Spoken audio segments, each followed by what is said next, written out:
Mary had a little man. The fault. We believe that all men are created equal. To the magnificent mosaic that is America. From radio beacon to radio beacon. I have a dream today. Change has come to America. Believe it. Knock, knock. Who's there? It's a figment of your imagination. Randi Rhodes Show. Turn up your mind. You tweeted about North Korea yesterday. Do you believe that they violated UN resolutions with the short-range missile launch? And does it give you pause at all to be appearing to side with a brutal dictator instead of with a fellow American, the former Vice President Joe Biden? Well, Kim Jong-un made a statement that Joe Biden is a low IQ individual. He probably is, based on his record. I think I agree with him on that. Oh, my God. At the same time, my people think it could have been a violation, as you know. I view it differently. I view it as a man, perhaps he wants to get attention, and perhaps not. Who knows? It doesn't matter. All I know is that there have been no nuclear tests. There have been no ballistic missiles going out. There have been no long-range missiles going out. And I think that someday we'll have a deal. But in terms of criticism that you're sort of supporting a dictator instead of an American vice president? Well, when I look at what's been done by our vice president and the president, when I look at the horrible Iran deal that they made, look what happened since I terminated the Iran deal. Look what has happened to Iran. Iran, when I first came into office, was a terror. They were fighting in many locations all over the Middle East. They were behind every single major attack, whether it was Syria, whether it was Yemen, whether it was individual smaller areas, whether it was taking away oil from people. They were involved with everything. Now they're pulling back because they've got serious economic problems. We have massive, as you know, massive sanctions and other things. I mean, we just said the other day, steel, copper, different elements of what they used to sell. The oil is essentially dried up. And I'm not looking to hurt Iran at all. I'm looking to have Iran say, no nuclear weapons. We have enough problems in this world right now with nuclear weapons. No nuclear weapons for Iran. That's what the Iran deal was about. Hello, everybody. Hello. No nuclear weapons for Iran. That's what the Iran deal was about. Hi, I apologize. I have jungle hair. I can't even explain to you, like, when I'm in the jungle, how people, what are you doing with your hair? What are you doing with your hair? Oh, I see you're wearing a hat. So that's for the frizzies. It's jungle hair. You know that rescued hiker that talked about surviving 17 days in the forest? Yeah, me too. Me too. And everything was copacetic. Everything was cool. We saw monkeys.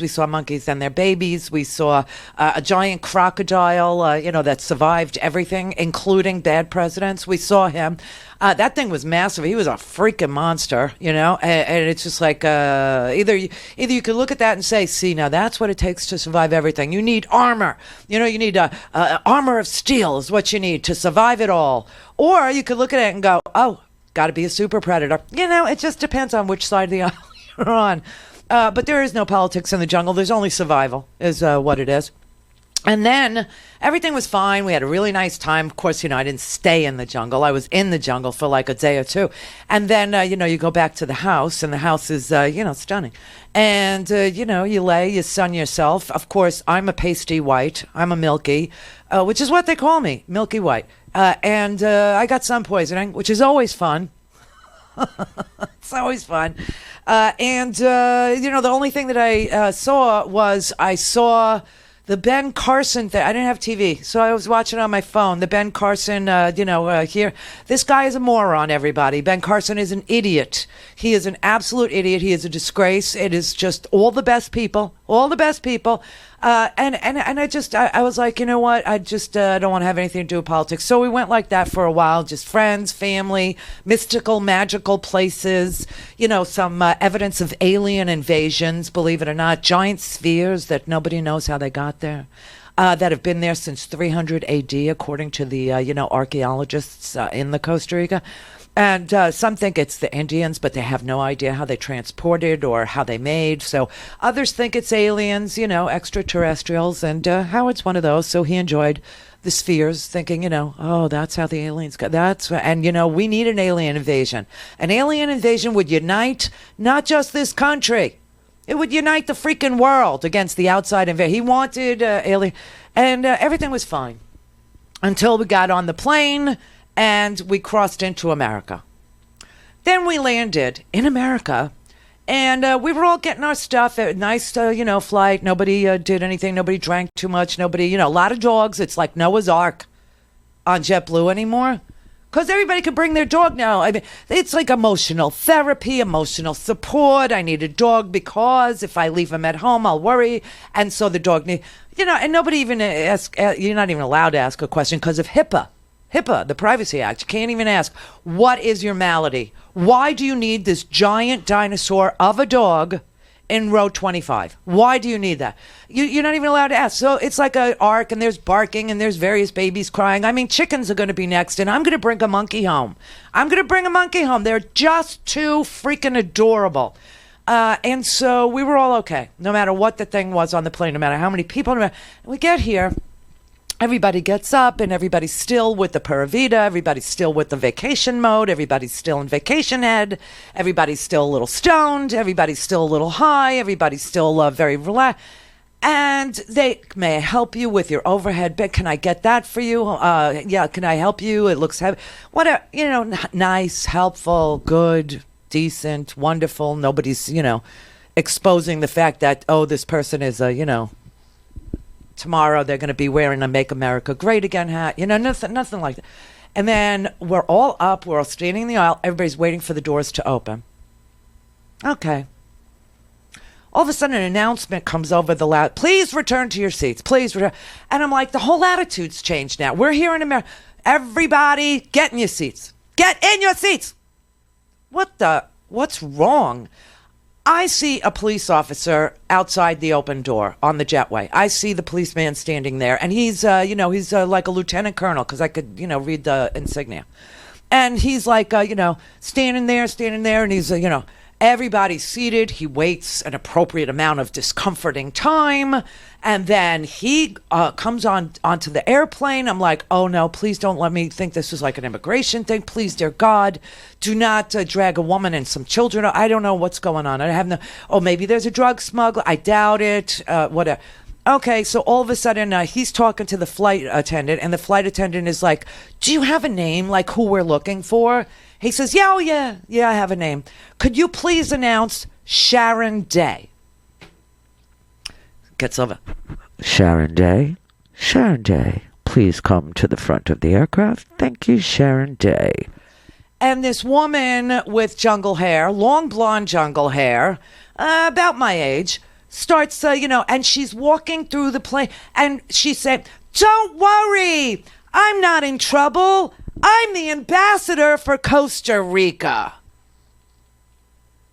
What? It was like the most undiplomatic thing I ever experienced in my whole. And you know what? I used to fly back from here to Washington, D.C. all the time. I mean, I have flown with the HUD secretary. I have flown with Chuck Schumer. I have flown with, you name it, from Congress. Okay? Nobody asks for a uniformed officer to board the aircraft to get everybody back in their seat so that she can announce herself to the world that I'm Donald Trump's hand-picked ambassador to Costa Rica.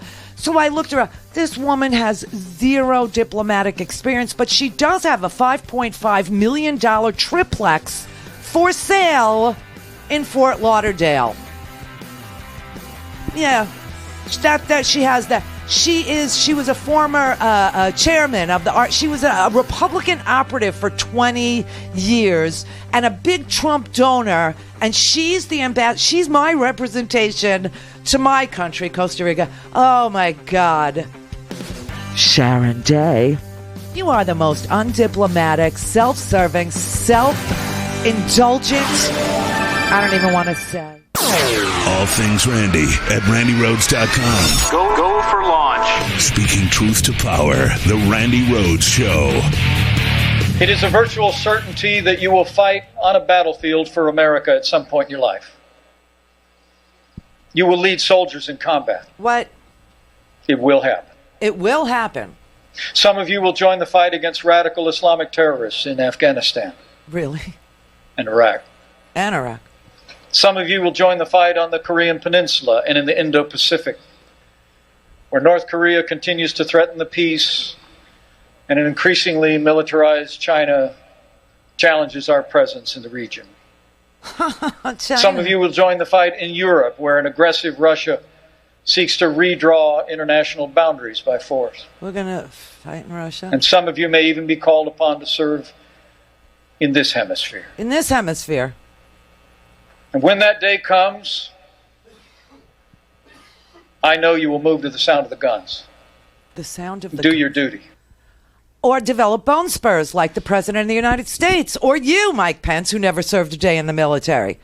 I couldn't believe that. That is, it's like, welcome home. Memorial Day. It's Memorial Day. You're supposed to remember from World War, from the Civil War to World War I to World War II. That's what you're supposed to do on Memorial. And Mike Pence goes to West Point and tells these cadets that they will definitely fight, maybe even in this hemisphere. Maybe you'll even round up Central American children and put them in cages. Is that what you were getting at, Mike? And the president was over rage tweeting. He was just, mean girl tweeting his whole Japanese vacation and wishing Japan happy Memorial Day. They don't celebrate Memorial Day. I mean, this was so off the hook, and it's like, welcome home, welcome home. So I had to go read myself some Frederick Douglass. I had to go read like the real meaning of Memorial. Frederick Douglass actually gave a Decoration Day, which is what it was called, speech after the Civil War in, I believe it was like 1871. May 30th, 1871, that Memorial Day. And, he addressed that both sides, fine people on both sides issue. There were not good people on both sides of the Civil War. He said, we're sometimes asked in the name of patriotism to forget the merits of this fearful struggle and to remember with equal admiration those who struck at the nation's life and those who struck to save it. Those who fought for slavery and those who fought for liberty and justice. He said, I'm not a minister of mass. He's saying that the people who actually seceded from the Union to keep slavery, they were the bad guys. And he was very clear about who the bad guys were. There was no good people on both sides kind of a thing. So, that sort of, marinated in my soul, and I calmed the hell down. And then I saw Mike Pence address the cadets at West Point. I just couldn't believe he was telling them, America is a warmonger. Because that's what the message was. America loves war. America thinks war is an industry, and you are the cogs in the wheels of that industry that make it go. And you will kill somebody someday, and you will lead men into combat. It's for certain. And then I'm realizing the president didn't serve, and he went to Japan and was siding with Kim Jong-un, who he loves, over the Vice President Joe Biden on Memorial Day, on foreign soil, and that Mike Pence decided, he said, it's a virtual certainty that you will fight on a battlefield for America at some point in your life. You will lead soldiers in combat. It will happen. Unless, of course, you develop bone spurs or you're Mike Pence. Mike Pence never served in the military. His father and his son both did. So are we to believe that patriotism skips a generation? Not in my family, but maybe in his. Sick. It was the sickest Memorial Day speech. Both of them. They were, what a disgrace. What a disgusting disgrace. What a bunch of self-serving, self-involved, mean girls those two are. I mean, that's what was going on. It was just so, I tell you, spending Memorial Day in Japan, who figured out that calendar? Who figured that out? And I just kept thinking, he's very lucky that, he can travel with those bone spurs all the way over to Japan.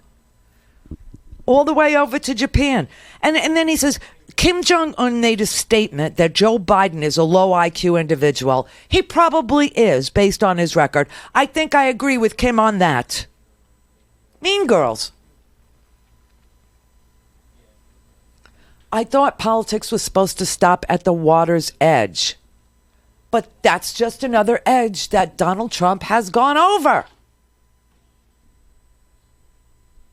And by the way, is there more of a dumb thing to say than is there more of a low IQ thing to say than someone has a low IQ and then tack on the word individual so that there's a 5-syllable word somewhere in your taunt, in your insult? Low IQ individual, low IQ.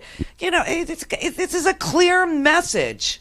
This is a clear message that Donald Trump is obsessed with Joe Biden now. He thinks Joe Biden is, leading, and Joe Biden's going to be, his competitor. And so he's going to go and agree with a dictator, Kim Jong-un, on foreign soil on Memorial Day in order to, self-serve, in order to self-aggrandize, in order to, self-involve. It was, and just before Memorial Day, Pete Buttigieg called Trump out for this bone spur scam that he used to avoid going to Vietnam. And at that very moment, our president was at Arlington National Cemetery, symbolically hiding behind the tombstones of all the people that went in his place to Vietnam. Disgusting. And then he went to Japan and bonded with his favorite dictator, Kim Jong-un. I swear to God. So Buttigieg said that Trump, quote, took advantage of the fact that he was a child of a multimillionaire in order to pretend to be disabled so that somebody could go to war in his place. But Mayor Pete, Trump did his part by staying home and losing $1 billion more than any other American. Surely there's a place in your heart for a loser like that. And I will say Mayor Pete is so smart. He said, look, if he were a conscientious objector, I'd admire that. Yes, but of course we realize that would require a conscience. And if Trump had a conscience, well, if lacking a conscience is a disability, then he can park wherever he wants, is what that is. Oh my God, it's so horrible, to just sit there and contemplate what these men are doing. Because, we will never be destroyed by Iran. We will never be destroyed by outsiders. We can only ever be destroyed by insiders. And I gotta say, we're letting an enemy from within, I don't know about destroying us, but degrade us all around the world with that mouth of his, with that ego of his. It's just embarrassing. Call in, connect. To speak to Randi, call 561-270-3844. 561-270-3844. Oh, look, everybody. Even Fox News thought what he did in Japan was disgusting. In Japan, I do agree with Mark that it was shameful, and I'll raise him one because it was also unbelievably hypocritical for Donald Trump to go around bashing people for promoting the idea of super predators back in the 80s and 90s. This is a man who took out a full-page ad at his own expense in the New York newspapers calling for the death penalty for 5 young men who'd been, it turned out later, falsely accused of beating a woman in Central Park. Donald Trump himself was one of the most tough on crime loudmouths in New York City at that time. So I think once Joe Biden gets in a position to do it, he'll find it very easy to parry him on that issue. Byron, is this a sign that he feels like if he could take out the former vice president, he'd have fun with the rest of the field? Well, it is a sign of the enormous place that Joe Biden is occupying in the president's worldview at the moment. I mean, and I think he looks at it. He sees Joe Biden's lead in the polls. He remembers his own experience where he led almost wire to wire, which is not really the way it always works. But he looks at this Democratic field and says, well, who else is it going to be? So he's absolutely fixated on Biden. And the question you have to ask yourself, he should not be doing this in Japan. It looks bad. And what purpose does it serve for this Japanese trip to have done this? Really, what was the purpose of going to Japan, wishing the Japanese a happy Memorial Day, which, we fought against them in World War II? Just saying, how could you wish the people who are buried in Arlington, because they fought in the Pacific during World War II against the Japanese and the death marches and all those things, the bridge over the River Kwai, how could you go there and wish them a happy Memorial Day and then trash Joe Biden over the crime bill of 1994, which is, I told you, that's there's two things that Biden is exposed on. One is the crime bill of 94, same with Hillary. And the other one is the Clarence Thomas, hearings with Anita Hill. So now, Trump is over in Japan and he's saying Kim Jong, he's literally quoting his lover, Kim Jong-un, and trashing Biden and wishing the jab. His brain is so malformed. I don't understand what the disease is that this man has, but it is obviously a lack of conscience married to self-serving, involved narcissism, and it's horrendous. It's absolutely horrendous. So I'm watching all that, and meanwhile, I just want you to know that there are pressing problems here in this country. I mean, like, real stuff is going on. There's 15 dead in the middle of the United States. You're having this cycle of dangerous storms. You're having this cycle of tornadoes and flooding. And the Midwest got slammed yesterday afternoon. Slammed. Illinois, heavy rain and hammered, a little town called Yorkville. Tornado touchdown in Iowa. You got, there's drone video of the flooding along the Arkansas River near Fort Smith. And the worst is yet to come. The river is going to crest, Tuesday? It feels like Monday. Tomorrow, the river's going to crest. It'll be 20 feet above flood stage. There's concern about the levees, which have never been tested to this limit before. Everybody in the Midwest is screaming, this is dire, this is dire. People are suffering. They're losing everything. They're losing their homes. They're losing their cars. They're losing everything. And you got Republicans who aren't even in Congress, right? There's a minimal amount of people in Congress right now. And before the Memorial Day weekend, there was a vote on a disaster relief bill, right? $19 billion in disaster relief. Part of that goes to the farmers who he's screwed with his ridiculous trade war that makes no sense to anybody. And the other part was, people still waiting for disaster relief from Hurricane Harvey, Florida in the Panhandle from last year's hurricane season, and of course, Puerto Rico. And so there was, agreement that there's no money for the wall in this disaster relief bill. And the president said he would sign it. Okay. He said, it's fine. Just send it to me. And so they put it on the floor for unanimous consent because, people were leaving and going home, and unanimous consent would have passed if there's no objection. You don't need everybody there, right? That's what a unanimous consent vote is. And if no one objects, it passes. Well, you had, one stupid House member stand up and object. And so the thing didn't pass and didn't go to the president's desk. And then they said, all right, well, we'll do it again today, Tuesday. They'll try it again today. Relief money. No disaster relief money. And the disasters are get the components to rebuild an electric grid by loading it onto a freaking ship and sending it over to Puerto Rico. He can't figure that out. So I mean, I've never seen partisanship in disaster relief bills. Well, what's his name? Rafael Cruz. You know him, right? Rafael Cruz, the one that Trump said's wife is ugly. That one. Yeah, this was his former chief of staff, this Chip Roy. He's a freshman in the House. And he literally won his election by 3%, 3 percentage points, right? So this guy's ripe for the pick in Texas. You can take this guy. You can actually take him. But he used the power that a single lawmaker has in block the $19.1 billion package, okay? I mean, I couldn't believe it. I just couldn't believe it. And then today I was waiting to see if it would pass, and today it didn't pass either because one Congress member stood up and blocked it. This is just, who blocked it today? Thomas Massey, a Republican from Kentucky.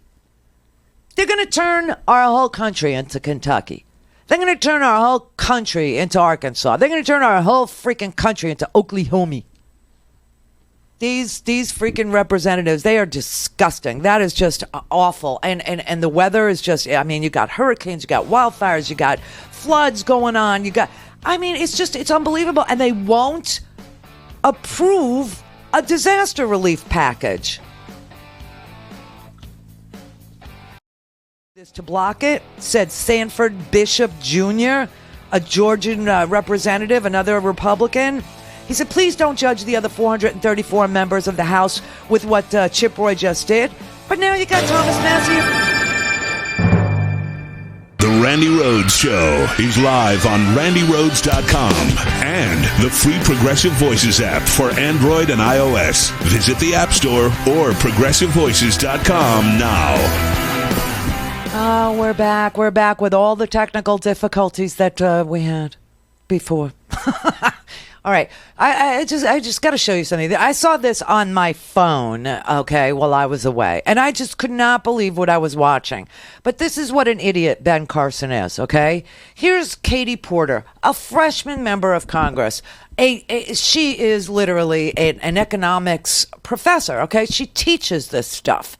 And she is now talking to the Secretary of Housing and Urban Development, and she's asking him basic questions about why are government, mortgaged properties, why do they get foreclosed on at such a high rate? What is the deal with REOs, real estate owned, which is the term, REO is the term for a foreclosed home, right? And she's trying to have a question and answer session with him, but he's such a moron. I don't know. Do you think he's high? Because I think he's so stoned. He just seems like he's baked. He just seems like, he's just, I don't know, just completely high.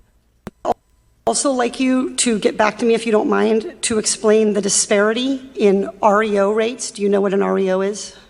An Oreo? No, not an Oreo. An REO. REO. Real estate? What's the O stand for? Organization? Owned. Real estate owned. That's what happens when a property goes to foreclosure. We call it an REO. Oh my God. And FHA loans have much higher REOs. That is, they go to foreclosure rather than to loss mitigation or to non-foreclosure alternatives like short sales than comparable loans at the GSEs. So I'd like to know why we're having more foreclosures that end in people losing their homes with stains to their credit and disruption to their communities and their neighborhoods at FHA than we are at the GSEs. Do you understand the relationship between the blight and the servicing problems? Well, I understand that blight is a huge problem. Do you think he's and that it comes from your agency's inaction on servicing? I'm not sure that I'm willing to accept that FHA is the cause of all the blight that we have. I hope you feel differently after you read the report. Oreos? So you know what he did? Do you know what he did? He thought that was funny. He thought it was funny that as the Secretary of Housing and Urban Development, he thought it was funny that he didn't know that a REO was a property that went to foreclosure instead of an alternative like a short sale or some sort of mitigation on the loan, meaning, you take what you can get from the owner and you let. And he's Oreo. He sent her a family-sized box of cookies, Oreo cookies. And she was so gracious that she said, I'm very glad that he sent us a box of cookies, but what I'm really looking for are answers about how he's managing housing and urban development. Okay, then we had Representative Joyce Beatty. She's from Ohio. She apparently had the same exact conversation last year with the Secretary of Housing and Urban Development, Ben Carson, about a department that is supposed to, look into disparities in minority and female-owned properties, a disparity in the lending rate, a disparity in the ownership rates. And she had asked him last year, they're called AMWI, okay? The department is called AMWI. And she had asked him, and he's like, Amway? Amway? Are you familiar with AMWI and what it is? With who? Amway.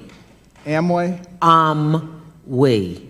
Come on, Mr. Secretary. Now, I asked you this when you were here last year, and you asked me to be nice to you, and you turned to your staff, Amway.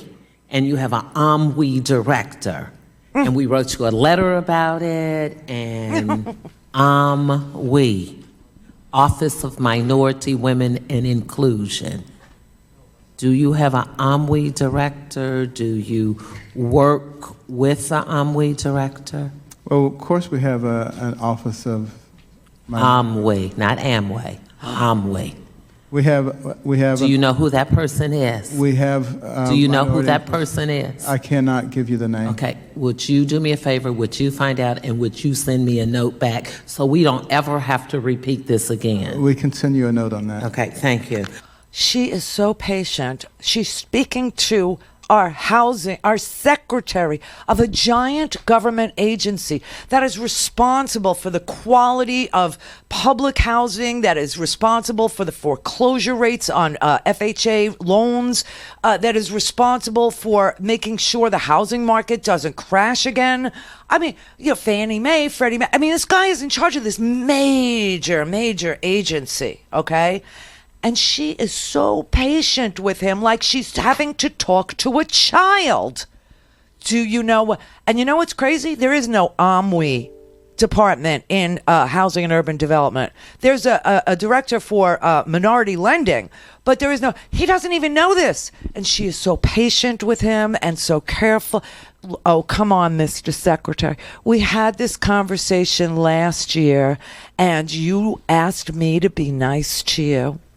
And you turned around and you asked your staff to make me be nice to you. And I was nice to you. And all I'm asking is for the name of the director of the minority office that controls the lending. I mean, it's so sick. And then Oreo. I mean, it was all the best people, everybody. All the best people. It's just sickening. It's sickening. And you know why? It's because this man is literally dismantling everything that is good and right about the United States. He is dismantling all of the agency. You know, you've got obviously we've got an issue with levees and infrastructure and massive changes in the strength of storms and tornadoes and And this man thinks that we should get rid of the environmental protections that we actually have. This man thinks that we should get rid of, climate science. This man thinks that we should supplant climate science with climate deniers, climate science deniers. You got the most insane. He just rolled back environmental regulations, okay? The things that Obama and the Congress fought for to, limit or at least cut back on greenhouse gas emissions, things that were initiated during the Obama administration. I mean, it's almost like if Obama did it, then it has to go. So he's looking in the courts to destroy the ACA. Now he's looking to roll back, the gas emissions. The car emission thing. He's Why? The industry has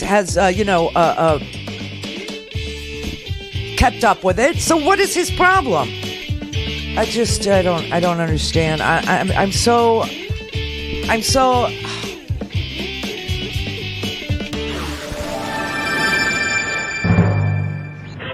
Mary had a little man. The fault. We believe that all men are created equal. To the magnificent mosaic that is America. From radio beacon to radio beacon. I have a dream today. Change has come to America. Believe it. Knock, knock. Who's there? It's a figment of your imagination. Randi Rhodes Show. Turn up your mind. All of the oxygen out of the room, refusing to do any of the things we were elected to do, and instead continuing these attacks and partisan investigations, partisan issuance of subpoenas. And the president attacks back. Is that the right thing to do? Look, I think that, what we have seen, if you look at... Retweeting these videos that... I think what is really crucially important to remember here is that you had Strzok and Page, who were in charge of launching this investigation, and they were saying things like, we must stop this president. We need an insurance policy against this president. That, in my view, when you have people that are in the highest echelons of the law enforcement of this nation saying things like that, that sounds an awful lot like a coup, and it could well be treason. And I think that we need to know more. We need to know what was Jim Comey's role in all of this. These people reported to him. Andy McCabe reported to him. What was Comey's role in that? And that is what the Attorney General is going to be focused on. Let me talk about this, because you saw what the president did with Attorney General Barr. That he said he could declassify all this intelligence. Do you worry that sources and methods might be revealed? Do you have any problems with him saying declassify this intelligence, even though he won't give the Mueller report and unredacted Mueller report to Congress? Look, first of all, the Mueller report has been delivered to Congress, every single piece of it that could be within the law. The amount that's been redacted that's available for key officials in Congress to see, the amount that's been redacted is something like less than 2%. So it has been turned over. Secondly, I have complete confidence in Attorney General Barr in terms of this decision that he's going to make. And thirdly, as I said before, he has to have the ability to look at what happened. Think about what happened. Think about the fact that we had people that are at the highest levels of our law enforcement in this nation saying that they were going to stop a duly elected president of the United States, saying they needed an insurance policy against him. That is something that simply cannot happen. We have to have confidence in our law enforcement, and the Attorney General has got to get to the bottom of what happened, how it was that those people were allowed to misuse and abuse their power that way. This is one disgusting family, the Cheneys. That's Liz Cheney, Dick's prodigy. The prodigy of the Dick. Literally, you had, and this is why I brought up the one person objecting to a unanimous consent decree to go ahead and release disaster relief money. She was sitting on the TV on Sunday blaming Democrats for a lack of action. And it's the Republicans who are blocking disaster relief for farmers, for people who are victims of last year's hurricanes, last year's fires, and this year's floods. And then saying that Comey committed treason. These are the talking points, and we know that because Donald Trump said the same damn thing. The Constitution says treason is punishable by death. You've accused your adversaries of treason. Who specifically are you accusing of treason? Well, I think a number of people, and I think what you look is that they have unsuccessfully tried to take down the wrong person. If you look at Comey, if you look at McCabe, if you look at probably people higher than that, if you look at Strzok, if you look at his lover, Lisa Page, his wonderful lover, the two lovers, they talked openly. You know, they didn't use their private server because they didn't want to get caught, so they used the government server. That was not a good move. That makes no sense. He talked about the insurance policy just in case crooked Hillary loses, and that didn't work out too well for them. So you look at them, they want an insurance policy so that should she, for any reason, lose, remember, 100 million to 1. Maybe he said 100 million to nothing. But should she lose, we'll have an insurance policy and we'll get this guy out of office. And that's what they said and that's what they meant. That's treason. That's treason. They couldn't win the election. And that's what happened. And that's what's happening right now because without the treason word, I guess. But that's what's happening now. They don't feel they can win the election, so they're trying to do the 1,000 stabs. Keep stabbing. Let's have a financial. And if you look, for $40 million, I would think, seriously, that Bob Mueller and his group of 18 killers have gone over my taxes. They've gone over my financial statements to a level that nobody has gone over them before. And they were not discussed even. They weren't even discussed or brought up. I have great statements. They weren't discussed because he did not look at your taxes. This man is a world heavyweight champion liar, but he loves to accuse people who literally stand on that wall, who literally try to protect the United States from Russian or Chinese or any interference in our elections, who saw it, who reported it, who briefed the Republican Senate, who briefed the Democratic Senate, who briefed the House, who briefed him that it had happened, and he tried to obstruct their investigation into foreign interference in our election. And now he's accusing those people who were able to diagnose and track and indict the Russian intelligence operation that literally interfered in our election. They're the ones who committed treason, not the man who accepted that help.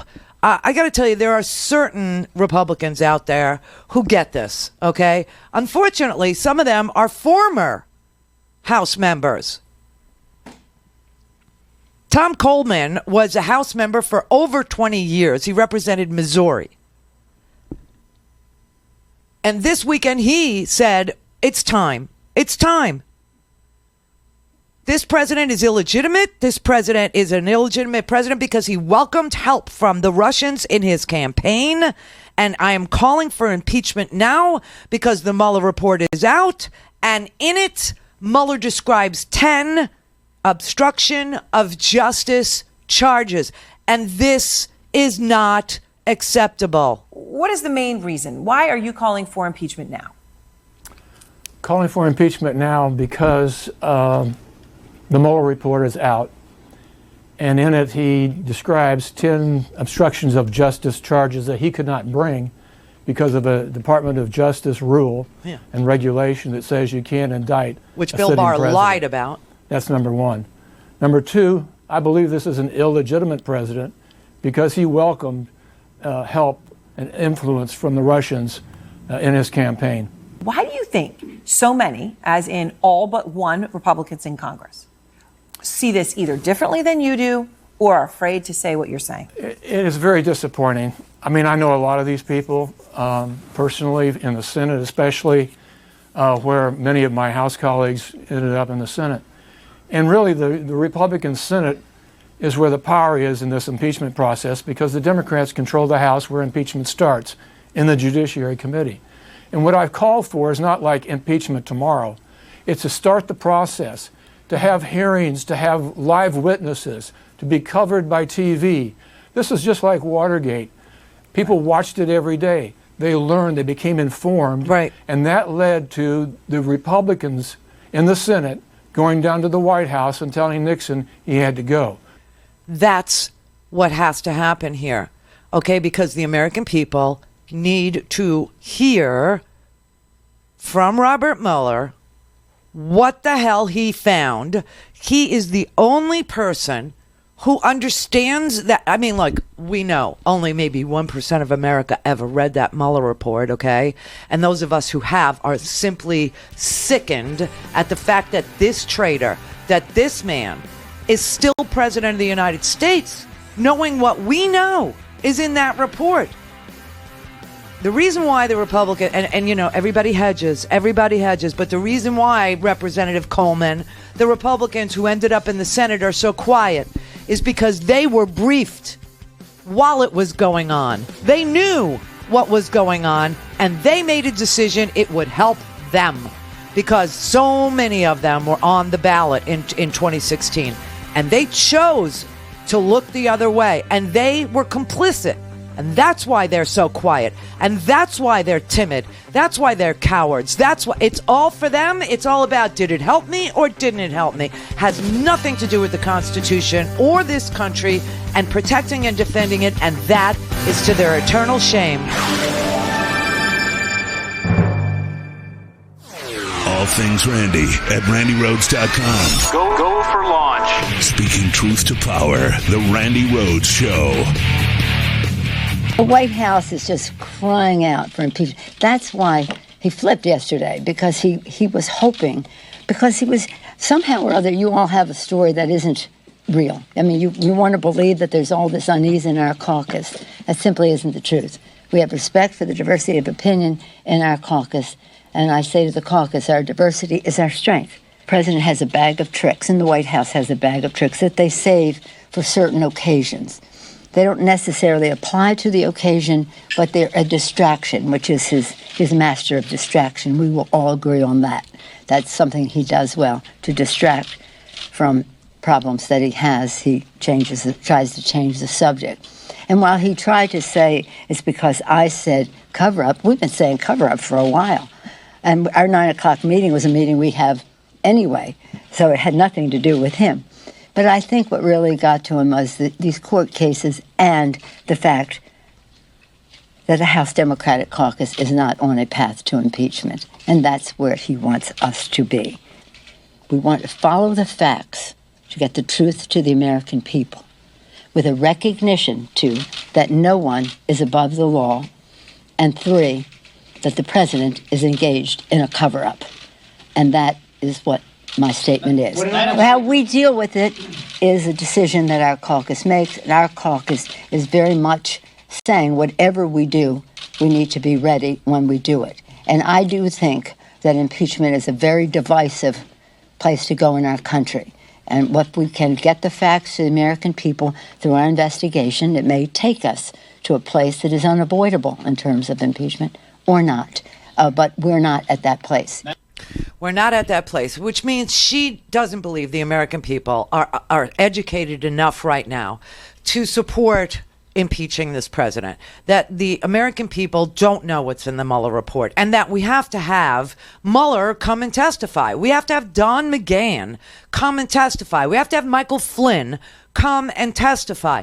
All of these, cooperators, all of the people that spent 30, 40, 50 hours with Mueller, they have to show up and they have to be questioned. They have to offer their testimony. They have to say what they told Mueller, what is in the Mueller report, including Bob Mueller. Now, Bob Mueller's got this Greta Garbo act, down to a science. He doesn't want to talk. He wants to be alone. Well, too bad for you. He wants to testify behind closed doors, away from the television cameras, that he doesn't want, to be broadcast to the world. I am so sorry. But, if you undertook an investigation of the president of the United States and his campaign, and you indicted all these people, you also have a duty to testify about what happened there. You have a duty to inform the American people, because unfortunately for you, Bob, we don't have a literate society. People do not read anything that's over 280 characters anymore. So Bob Mueller has to actually show up. His reticence is becoming a problem. Now, the president has ordered Don McGahn not to testify. Don McGahn is in violation. He has defied a subpoena to appear, a congressional. We have all this law breaking going on right in front of our faces, and everybody's like, oh, well, we don't know what to do. We don't know what. Listen, the Democrats have to realize that standing up for the law is part of the 2020 election campaign. If you don't stand up for the law, if you don't stand up for the freaking Constitution, it doesn't matter if you're for Obamacare, or you're for Medicare for all, or you're for lowering credit card interest rates, or you're for student loan. It doesn't matter. If you don't stand up for the law, everything else is just psychobabble. It doesn't matter. People like strength.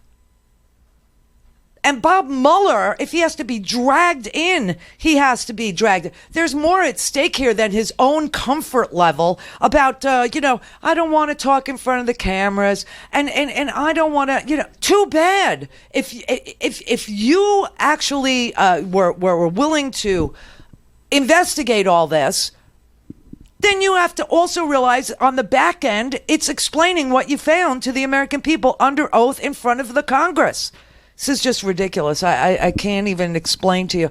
Now, you have a former Republican congressman that wrote an op-ed in the Kansas City Star, and he said that he believes Donald Trump, and this is the quote, is dismantling our democracy every day, brick by brick, through his actions, his lies, and his abuse of power.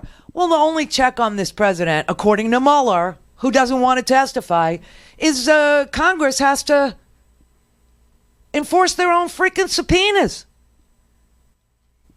and impeach this president, which is the only way, according to Mueller, that a president can be indicted for any crime. I mean, this is just the courts are starting to rule against him now. You had the court blocked a chunk of his border wall funds. This man wanted to take $8.1 billion in defense funding that we spend on counter drug efforts. And he's talking about, the drugs are pouring in over. We need a wall. We need a wall. No, he wanted to take $8.1 billion from the defense budget and spend it on his stupid wall. And the court said that his emergency powers don't allow for that kind of transfer of funds for unforeseen military requirements. And he blocked the first $1 billion transfer of funds from the Pentagon's counter-drug efforts. And he wrote that the president's argument, he said defendants' argument that the need for the requested border barrier construction funding was unforeseen cannot logically be squared with the administration's multiple requests for funding for exactly that purpose, dating back to at least early 2018, Judge Gillum wrote. He said the position that when Congress declines the president's request to appropriate funds, the idea that the president can find a way to spend those funds without Congress does not square with fundamental separation of power principles dating back to the earliest days of our republic. He said those funds can only be used for military construction projects, and the wall is not a military construction project. And this is not going to be the final ruling. This is going to go now to an appeals court, and then it's going to, it'll probably end up in the Supreme. But everything is just crawling through the courts when Congress can, like that, take a vote and impeach this man.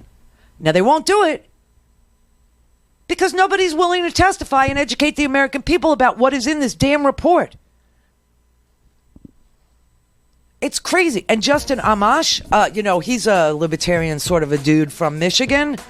I don't know if you saw his little thread. It was quite a Twitter thread. I don't know what you call it. He went crazy, tweeting about when he finished the Mueller report. This is a Republican, a libertarian Republican from Michigan, that when he finished reading the Mueller report, he said he found an enormous amount of crimes listed by Mueller in that report, and that even what was publicly reported was reason for impeachment. So there's a crack in the wall, and of course Trump then calls Amash a loser.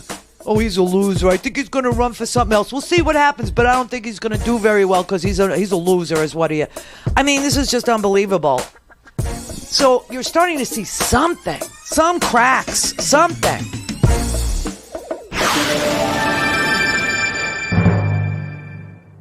Call in, connect. To speak to Randi, call 561-270-3844. 561-270-3844. Well, I've known him, and he's been against Trump from the beginning. He probably wants to run for some other office. I don't think he'll do very well. He's been a loser for a long time. Rarely votes for Republicans. And, personally, I think he's not much. That's him talking about Justin Amash, who is a libertarian Republican. I mean, he and I would probably not agree on any, policy that would be important for the American people, like, healthcare and stuff like that, or, climate, the EPA's existence and real climate science being actually explored so we can mitigate the damage, right? But he sees obstruction of justice. He said he wrote this long Twitter feed saying that Mueller's report describes a consistent effort by the president to use his office to obstruct or otherwise corruptly impede the Russian election interference investigation because it puts his interests at risk. He talks about how the president has an obligation not to violate the public trust, including using his official powers for corrupt purposes, and goes on and on. I mean, there were like 10, 15 tweets all connected, where he lists all of the different things he saw. He said some examples in Mueller's report of the president's obstructing and impeding the investigation include Trump asking the FBI director to stop investigating Michael Flynn after Sessions recused himself on the advice of ethics officials at the DOJ.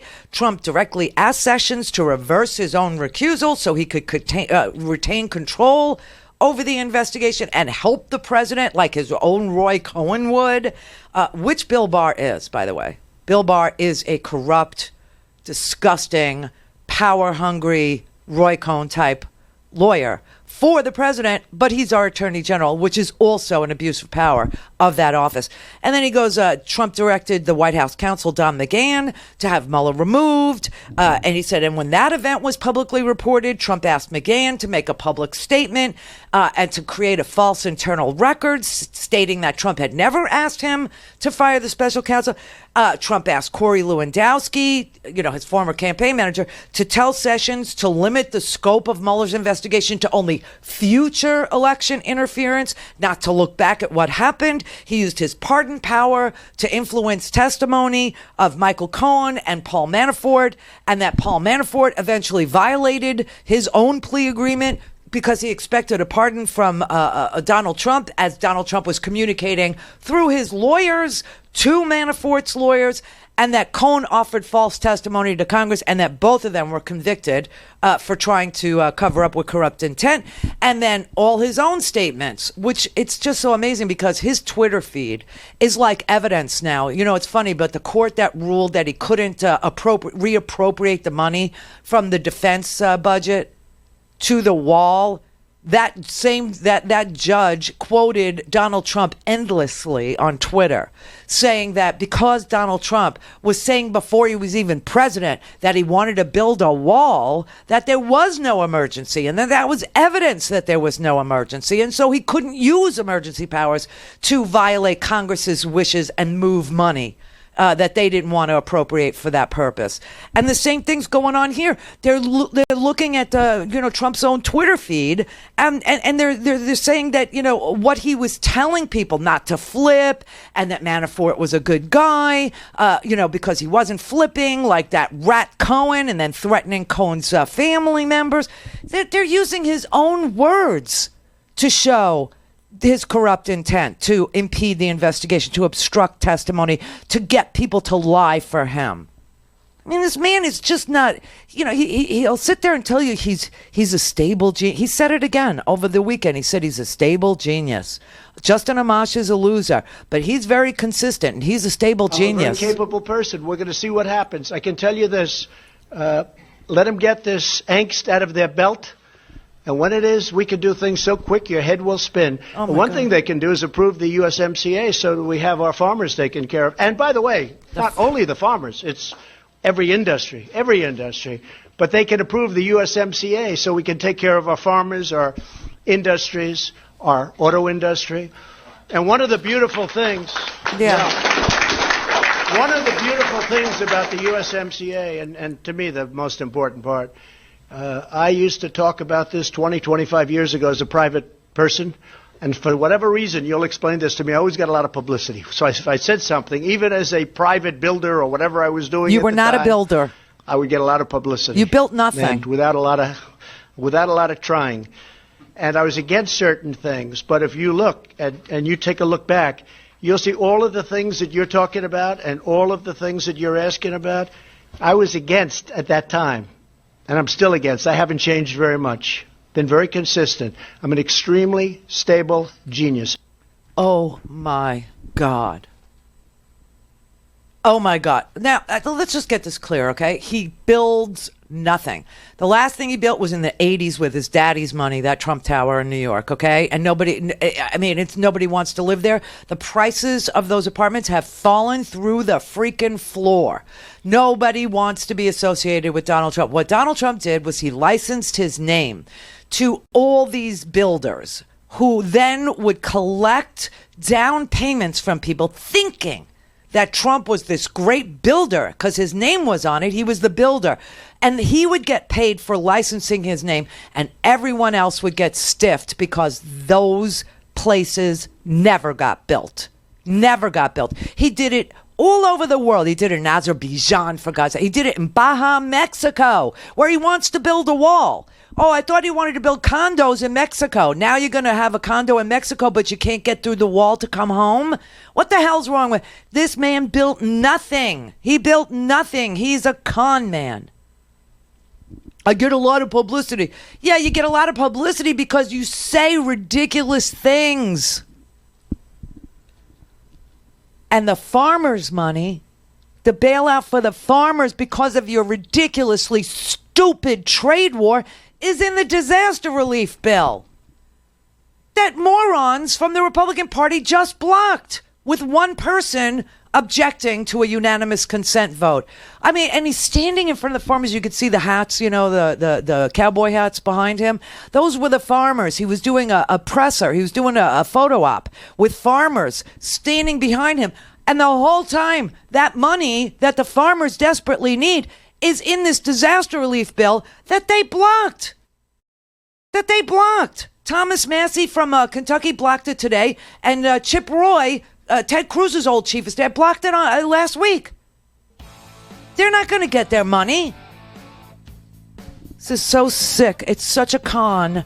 It's such an amazing use of people as props and issues as things to blame other people for. I mean, it takes your breath away. The nerve, the endless abuse of power that this man engages in, the lies he's willing to tell, standing in front of the people he's supposed to be helping.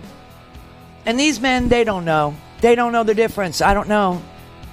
Why they don't know that their money is in this disaster relief bill, and why they don't know that for the second time in less than a week, one single Republican blocked a Senate-passed disaster relief bill worth $19 billion that has funding for the farmers in it. I don't know why they don't know this.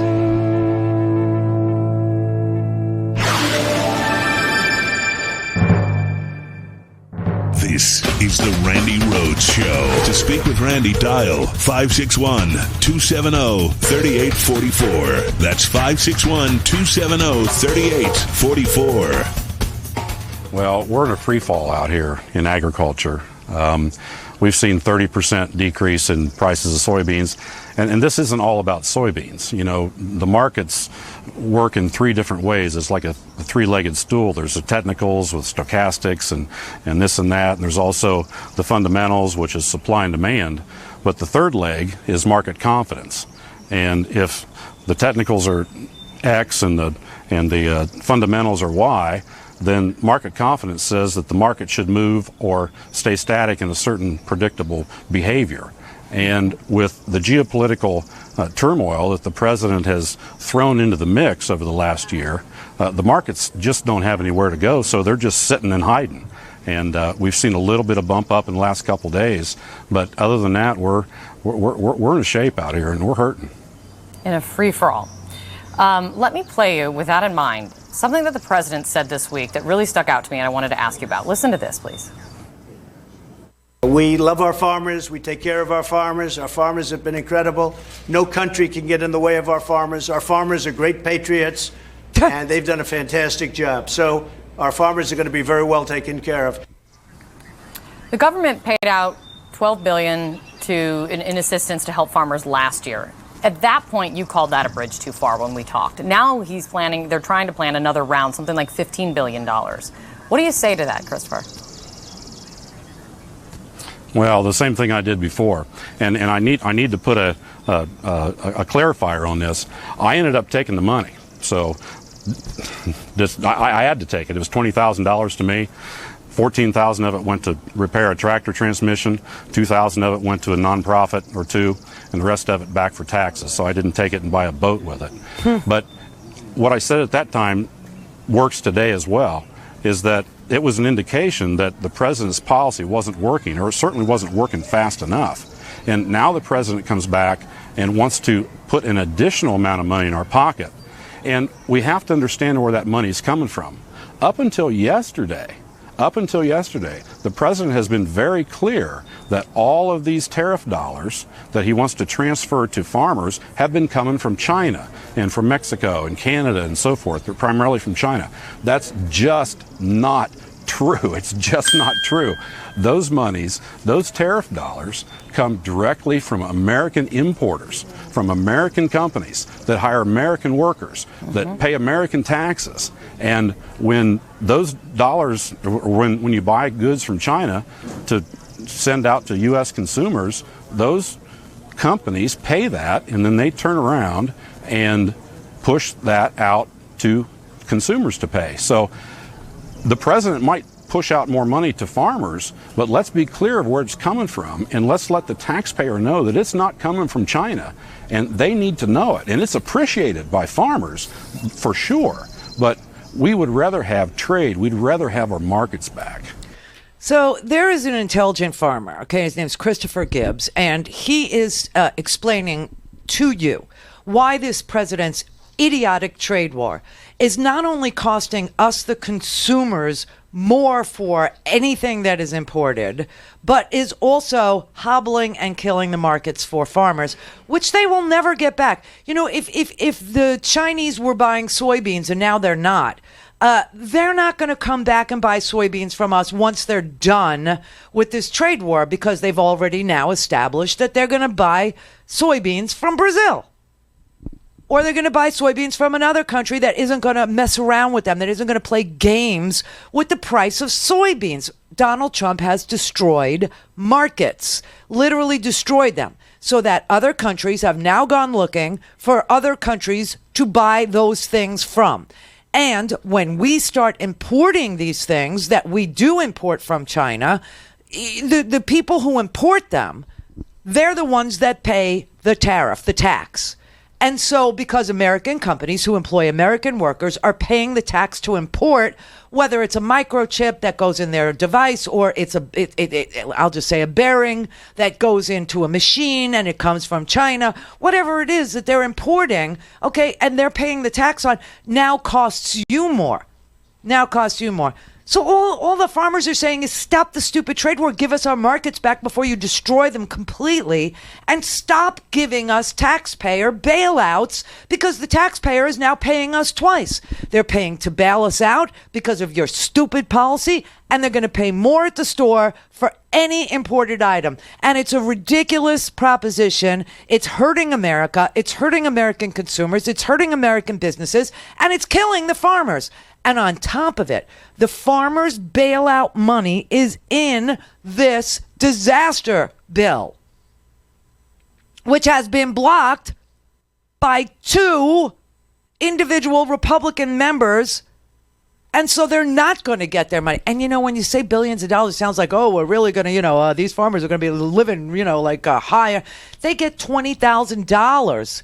In this bailout money, like $20,000, and he's $14,000 went for a tractor repair, and the rest went to taxes, and he donated like $1,000 or $2,000 to a community food bank or something, so that people could eat in his, community, because people are going broke because of this idiot president. And that's the president on policy. Never mind the president on, issues of ethics, or the president on upholding the law, or defending the United States, or protecting the United States from intruders, or people that want to interfere in our life. Forget that. That's just a policy issue that's killing us. That's killing everybody, consumers and taxpayers and the farmers losing their market. I mean, it's just unbelievable. This man does nothing right. Absolutely nothing. And and invoking the patriotism of the farmers themselves, that's a non-starter for these guys. That's a non-starter. You voted for President Trump. You liked his, I remember you saying, you liked his can-do, get-it-done attitude. So now, in this moment, when you say you're in a free fall, what is your message to him? Well, my message is that certainly I did, and I'll say it again. I voted for the president just because of that. But I was on the Trump train. I was off the Trump train, back and forth. I finally got off at Helsinki because Helsinki was a mess to me. I couldn't stand the waffling and all of that with Putin. So I'm off the Trump train. Where I'm going for now is I got to protect my business. A minute ago, the president, you played a clip that he said that we were patriots. Well, I'll tell you what, to me, that's just a design to make me continue to be quiet, and I'm not going to be quiet. You know what, Christopher? That is actually something. I got to protect my family. I got to ask you, that is so interesting that you heard that and you brought that up, because that is something I have also heard, if we want to call these in chapters, something new about this chapter is I have heard the president and other Republicans talk about this in terms of sacrifice and patriotism. There's a senator from Arkansas, Tom Cotton, who spoke to this directly this week. Okay, listen to this, please, because I do want to get your reaction. I think this is important. When I'm home in Arkansas, I hear from farmers who are worried about opening up new markets and getting their products to market, but they also understand that China is a serious competitor to the United States and wants to displace us around the world. And they look at the sacrifices that soldiers, sailors, airmen, and Marines make around the world. They're willing to bear some of those sacrifices in the short term to hopefully in the long term ensure our long-term prosperity and security. You speaking out against a trade war, is that unpatriotic, Christopher? No, it's certainly not unpatriotic at all. And I'm not going to have certainly not going to have my patriotism questioned. I'm not sure why the president's even bringing this up. Really? Listen, for me to be a patriot, the best thing I can do is to take care of my family, to take care of my farm, and make sure that I stay viable. Because farmers buy things. They buy things that were manufactured. And by the way, you know what we buy? We buy things made out of steel. We buy things made out of aluminum. So that's our duty. And why the farming community has to take one in the shorts just so that the president can have a talking point and be tough on China, just is a little bit beyond me.